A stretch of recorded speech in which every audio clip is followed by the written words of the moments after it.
자, 6강은요, 개인과 사회관계에서 인간의 사회화와 관련된 내용입니다. 2014년도 지방직 시험에 아주 단골로 나왔던 내용이고요. 2015년도 우리 공무원 시험 중에서 국가직 시험에서 자, 또 시험 문제가 한 문제가 출제가 됐습니다. 자, 배울 때는 그렇게 그렇게 어렵다고 볼 수 없는데요. 문제를 막상 보면은 많이 좀 헷갈려하는 부분들이 바로 이 인간의 사회화와 관련된 또 사회화 기관과 관련된 내용이 되겠습니다. 자, 간단하게 정리 좀 할게요. 사회화가 뭐냐? 사회화는요. 자, 인간이 태어날 때는 생물학적 존재로 태어나죠. 생물학적인 존재에서 어떤 존재로? 자, 사회적 존재로 변해가는 과정을 뭐라 한다? 자, 이것을 사회화라고 한다라는 것을 정리하시고요. 사회화는 인간은 혼자서 태어나서 할 수 있는 게 하나도 없잖아요. 뭘 통해서?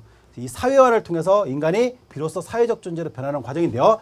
그 사회화도 자, 재사회화라는 게 있습니다. 사회가 급격하게 빠르게 변하면서 다시 그 사회에 적응하기 위해서 배우는 것을 재사회화죠. 아무래도 성인기가 되면 이제 사회 변동에 맞춰서 다시 습득해야 될 내용들이 있잖아요. 그것을 배워가는 과정을 재사회화라고 하고요. 탈사회화는 과거에 이미 사회화가 이루어졌지만은 예를 들어서 다른 사회로 갔을 때 그 사회에서 다시 새롭게 적응하고자 배우는 것을 사회화라고 탈사회화라 합니다. 예를 들어 우리나라에 북한 이탈 주민들이 있죠. 주민들이 우리나라에 들어와서 다시 새롭게 배워야 되는 부분들을 탈사회화. 예기사회화는요. 미리 배우는 겁니다. 오리엔테이션이라는 거 있잖아요. 오리엔테이션을 왜 하죠? 미리 적응하기 위해서 배우는 것을 예기사회화라고 합니다. 자, 넘어가서요. 자, 사회화 기관들이 있어요. 사회화 기관들의 목적. 자, 공식적, 비공식적이 있는데요. 자, 요 공식과 비공식과 관련된 구분하는 것이 바로 2015년도 국가직의 시험 문제 나왔었죠. 공식적, 전문적으로 계속적으로 담당하는 것. 공식적인 목표를 갖고 있죠. 비공식적은 부수적입니다. 부수적. 회사나 대중매체 같은 것은 사회화의 목적이 아니고 부수적인, 부차적인 목적을 담당하는 것을 비공식적 사회화 기관이라 합니다. 우리 태어나서 언어, 의식주 예절을 누구한테 배우죠? 엄마, 아빠, 가정. 좀 크면 또래 집단. 또 우리가 지식을 어디서 배우죠? 학교. 이러한 기관들을 우리가 사회화 기관들이라고 할 수 있는데요. 그중에 공식과 비공식, 목적에 따라서요. 접촉 방식에 따라서는 1차가 있습니다. 기본적인, 기초적인 사회화 기관을 배우는 것이고요. 2차는 초기에 이루어진 사회화를 좀 더 강화시키는 것을 2차적 사회화 기관이라고 합니다. 여기서요. 사회 집단을 구분할 때 1차 집단, 2차 집단하고 사회화 기관하고 이렇게 헷갈려 하시는 분이 있습니다. 이것은 사회화 기관을 나눈 겁니다. 기본적인 것 좀 더 강화시키는 것을 2차적 사회화 기관이라 한다. 기억을 하시고요. 넘어가서요. 우리 사회화를 바라보는 관점들이 있어요. 항상 관점이 나오면 자, 거시의 기능과 갈등, 미시의 상징적 상호작용, 교환이 놓였다 있죠. 자, 거시적 관점에서는 당연히 기능론은 사회화는 사회를 유지, 조화, 통합을 시키기 위해서 꼭 필요하다. 갈등은 불평등을 오히려 양산하는 것이 바로 자, 사회화다. 이렇게 보는 거고요.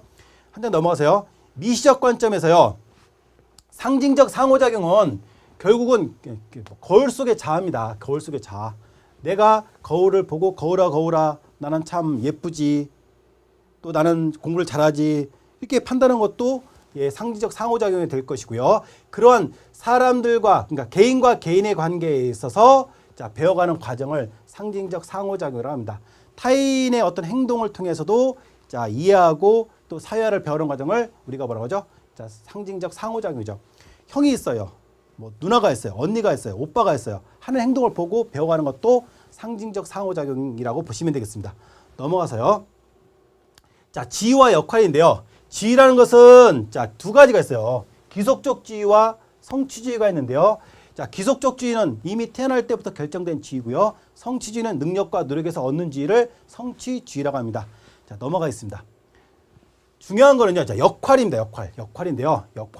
역할이란 일정한 지위에 따라 사회적으로 기대되는 행동 방식을 역할 기대 혹은 역할이라 합니다.